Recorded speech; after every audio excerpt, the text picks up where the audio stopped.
Hi friends, எல்லோரும் எப்படி இருக்கீங்க? ஸோ எல்லோரும் நல்லா இருப்பீங்கன்னு நான் நம்புகிறேன். This is Sowmya here. This is my new YouTube channel Navami addictor. இன்றைக்கி நம்ம என்ன வீடியோவில் பார்க்க போகிறோன்னா, அதுக்கு முன்னாடி வீடியோவை பார்த்து லைக் பண்ணிவிட்டு சேனலை சப்ஸ்கிரைப் பண்ணிக்கோங்க. Channel name Navami அடிக்டர். ஸோ இன்றைக்கி நம்ம என்ன வீடியோவில் பார்க்க போகிறோன்னு சொன்னால், கேரளா வெள்ளையப்பம் எப்படி பண்ணுறதுனா பார்க்க போகிறோம். அதுக்கு வந்துட்டு நான் கொஞ்சமாக அவல் எடுத்திருக்கேன். அவல் வந்துட்டு ஒரு 10 நிமிஷம் ஊற போட்டு வச்சுக்கோங்க. ஊற வச்சு தான் நான் எடுத்திருக்கேன். அதுக்கப்புறம் ஒரு அரை கப் தேங்காய் எடுத்திருக்கேன். என் வீட்டுக்கார இந்த லட்சணத்தில் உடச்சி வச்சுருக்காரு. அது எடுக்கக்கூட முடியல. ஸோ அதனால் கத்தி வச்சு சின்ன சின்னதாக கட் பண்ணி நான் எடுத்து அரைச்சி வச்சுக்கிட்டேன். அதுக்கப்புறம் அந்த ஊற வச்சுருந்தோம் இல்லையா அவள், அதில் ஒரு 2-3 ஏலக்காய், அப்புறம் கொஞ்சம் ஜீரகமும் ஏலக்காய் எதுக்கு போடுறோன்னா வாசனைக்காகத்தான், நல்லாயிருக்கும் அந்த ஸ்மெல்லு. அதுக்கப்புறம் வடித்த சாதம் இருக்கு இல்லையா, கொஞ்சம் நீங்கள் வந்து கொஞ்சமாக சேர்க்கணும். நிறையா சேர்த்துன்னு சொன்னால் அது ஒரு மாதிரி நல்லா இருக்காது. அப்பம் சுட்டு வரும்போது அது நல்லா இருக்காது. ஸோ அதனால் எவ்வளோ அவல் இருக்கோ அதுக்கு கொஞ்சமாக ஒரு கைப்பிடி எடுத்தால் போதும். அதுக்கப்புறம் நான் பச்சரிசி எடுத்திருக்கேன். பச்சரிசி வந்துட்டு ஒரு கப்பு ஃபுல்லாகவும் அப்புறம் ஒரு ஹாஃப் எடுத்திருக்கேன். அதை நல்லா கழுகி ஒரு 2 ஹவர்ஸ் நீங்கள் ஊற வச்சு எடுத்துருங்க.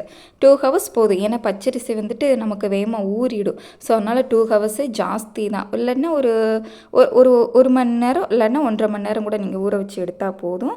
அதுக்கப்புறம் நான் தேங்காய் அரைக்கப் எடுத்திருந்தேன் இல்லையா, அதை வந்து நல்லா நைஸாக அரைச்சி எடுத்துட்டேன். அதுக்கப்புறம் பார்த்தீங்கன்னா பனானா நான் வந்து அரைச்சி எடுத்திருக்கேன். ஒரு 7-8 பனானா எடுத்திருக்கேன். அதாவது வாழைப்பழம் நான் எடுத்திருக்கேன். ஏன்னா வாழைப்பழம் சேர்க்கும்போது இனிப்பும் கிடைக்கும், இன்னும் டேஸ்ட்டு நமக்கு ஜாஸ்தியாக கிடைக்கும். ஸோ அதனால் நான் வாழைப்பழம் எடுத்துருக்கேன். என்ன வாழைப்பழம் கிடைக்குதோ அதையும் கூட நீங்கள் எடுத்துக்கோங்க. மெயினாக வந்துட்டு செவ்வாழைப்பழம் இருக்கு இல்லையா, அதை சேர்த்தா நமக்கு இன்னும் கூட சத்து இருக்கும். ஸோ அதுக்கப்புறம் வந்துட்டு உப்பு போட்டு ஜீனி போட்டு எல்லாத்தையுமே நான் அரைச்சி எடுத்துட்டு, அது கூட கொஞ்சம் உப்பு ஜீனி நீங்கள் சேர்த்துக்கோங்க. ஏன்னா இனிப்பு வந்து நமக்கு கிடைக்காது இல்லையா. ஏன்னா நம்ம வந்துட்டு பனானா இனிப்பு மட்டும்தான் அதில் ஆட் ஆகிருக்கும். ஸோ உங்களுக்கு வந்து வேணும்னா நீங்கள் சீனி போட்டுக்கலாம், இல்லாட்டினா நீங்கள் ஸ்கிப் பண்ணிக்கலாம். ஸோ அதை வந்து நிறைய நான் வந்துட்டு ஒரு 7-8 ஸ்பூனுக்கு மேலேயே நான் வந்து சேர்த்துருக்கேன். ஏன்னா அப்போ தான் நல்லா இனிப்பு கிடைக்கும். அதுக்கப்புறம் எல்லாம் சேர்த்து அரைச்சி எடுத்ததுக்கப்புறம் அப்படியே கொஞ்சம் கொஞ்சமாக இலக்கி விட்டு நல்லா அடியில் இருக்கிறதெல்லாம் மேலே வர்ற மாதிரி நல்லா கிண்டி விட்டுட்டு ஒரு 3 ஹவர்ஸ் ஊற வச்சுடுங்க. ஏன்னா அப்போ தான் நமக்கு நல்லா அப்பம் வந்து சுடும்போது நல்லா சாஃப்டாக கிடைக்கும். அதனால் 3 ஹவர்ஸ் ஊற வச்சுடுங்க.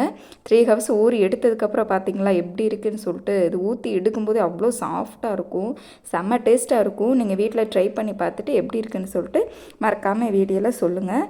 ஸோ அதுக்கப்புறம் நான் இப்போ வந்து ஒரு 3 ஹவர்ஸ் தான் அந்த மாவை நான் வந்து ஆட்டி வச்சு, அதுக்கே வந்துட்டு நல்லா புளிச்சு கிடச்சிருச்சு. அதுக்கப்புறம் பார்த்திங்கன்னா சட்டி இருக்கு இல்லையா, அதை வந்துட்டு சூடு பண்ணி, அதாவது தோசை சட்டி இல்லைன்னா உங்களுக்கு அப்பச்சட்டி, என்கிட்ட வந்து அப்பச்சட்டி இல்லை, அதனால் நான் தோசை சட்டியை வச்சு தான் இன்றைக்கி அப்பம் சுட போகிறேன்.